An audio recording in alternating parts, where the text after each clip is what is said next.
Dear friends, we had seen in our lectures in the classroom about vitamins. Up to vitamin B6 we had seen, except the synthesis of vitamin B6. Now we will start from vitamin B6 synthesis. There are two syntheses of vitamin B6. First one starts from ethoxyacetylacetone and cyanoacetamide. The ethoxyacetylacetone contains two carboxyl groups, as well as the cyanoacetamide contains a cyano group and a amide group. Now this amide group then can be condensed with the ethoxyacetylacetone in presence of a mild base pyridine to give us a 6-membered ring containing nitrogen.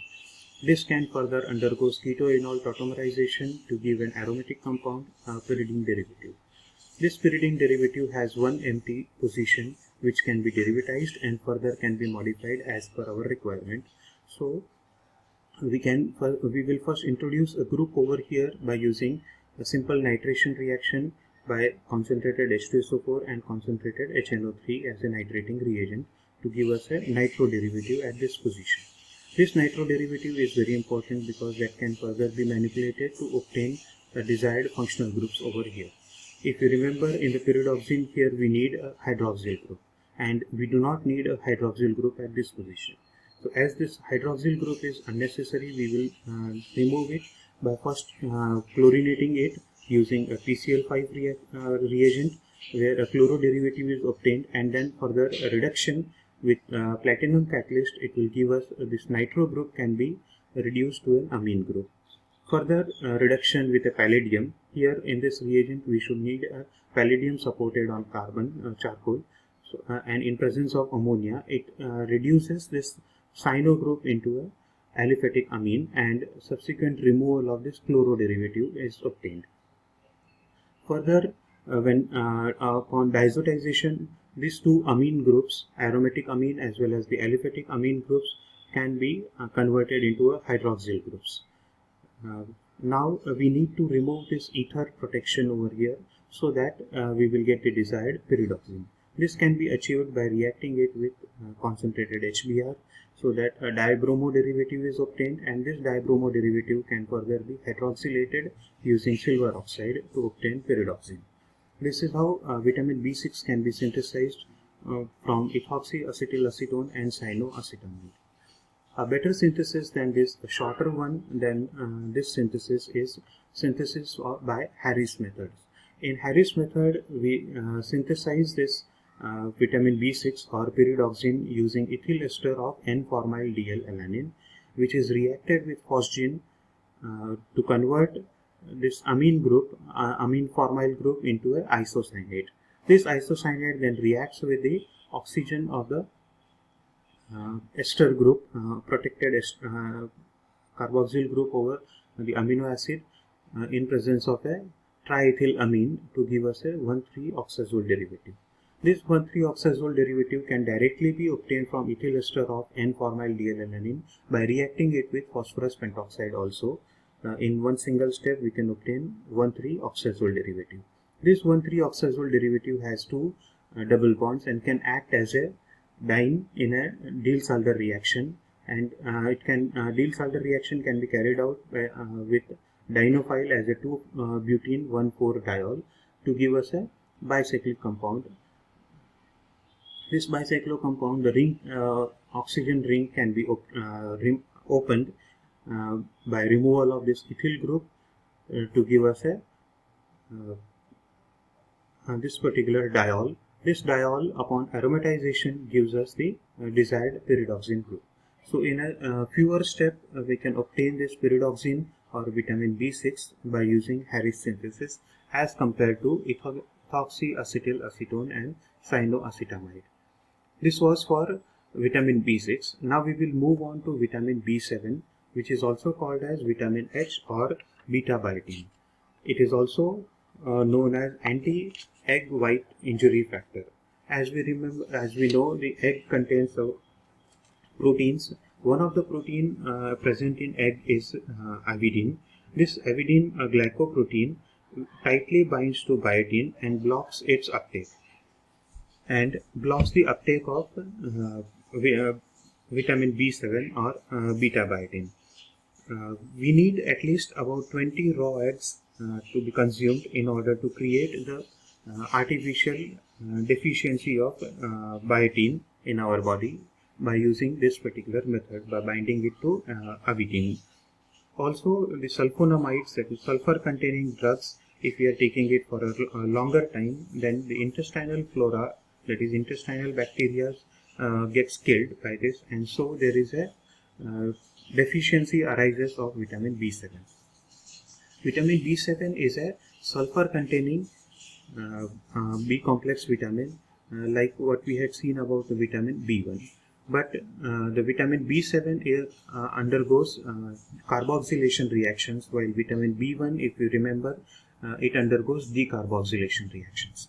Vitamin B7 consists of two rings, imidazole ring attached to a thiophene ring. The imidazole ring, one of the nitrogens, serves as a site for carbon dioxide binding.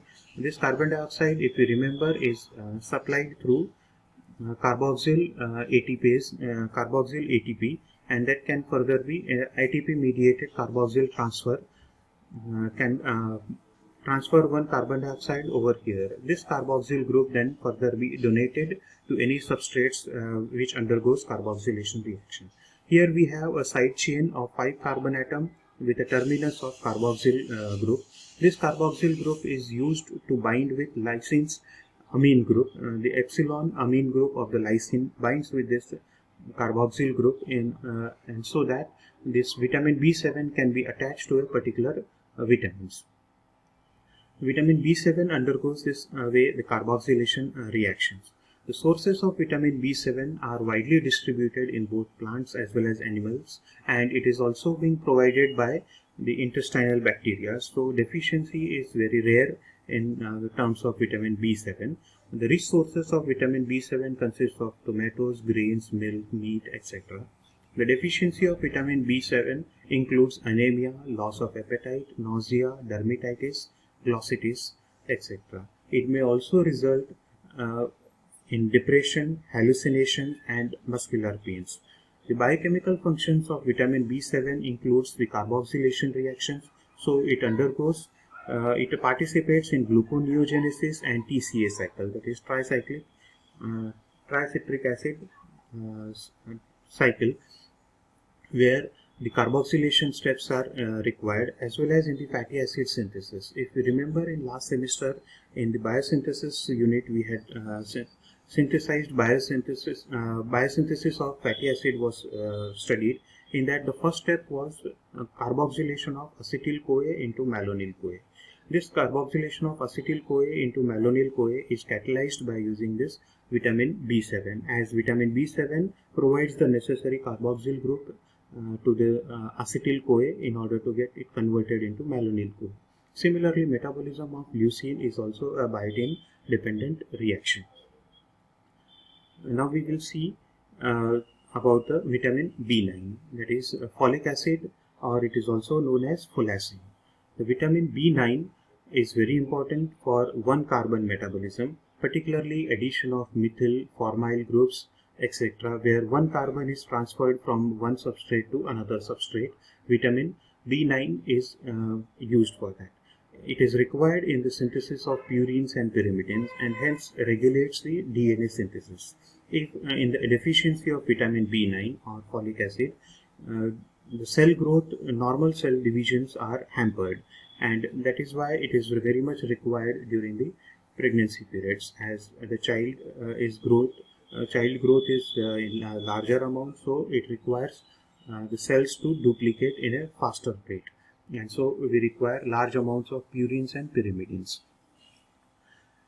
Here the structure of vitamin B9, which is also known as folic acid, consists of 3 parts: a pteridine ring, which is attached to para-aminobenzoic acid via amine group. The carboxyl group of para-aminobenzoic acid is then further attached to amine group of glutamic acid, so that the pteridine and para-aminobenzoic acid together combines to give us a pteroic acid, which combines with glutamate to give us a folic acid. In this, the methyl attachment happens at this nitrogen over here, The two nitrogens are capable of accepting two hydrogens or a methyl group and a hydrogen, or one carbon group and a hydrogen, as per the requirement of the reactions. The sources of vitamin B9 are the rich sources consist of green leafy vegetables. Other sources are whole grains, cereals, meat, eggs, yeast, etc. Milk is a very poor source for vitamin B9. And that is why during the pregnancy periods, green leafy vegetables are highly recommended in the diets, as they provide in a large quantity of vitamin B9 which is required during the period.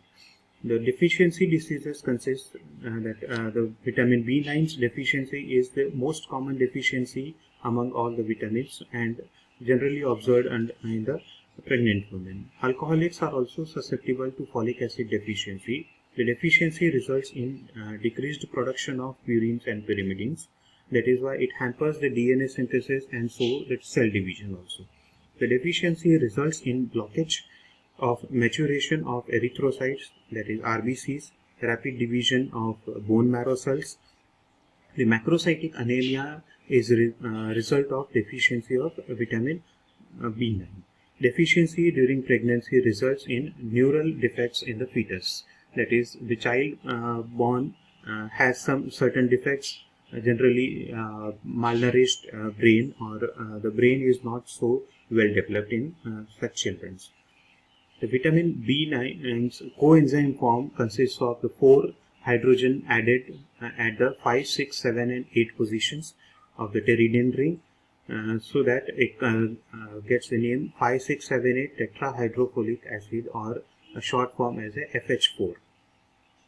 The coenzyme form FH4 is involved in 1 carbon or formyl or methyl group transfer reactions. It is involved in conversion of uracil to thymine. If you remember the structure of uracil and thymine, they differ with a methyl group present in thymine which is absent in uracil.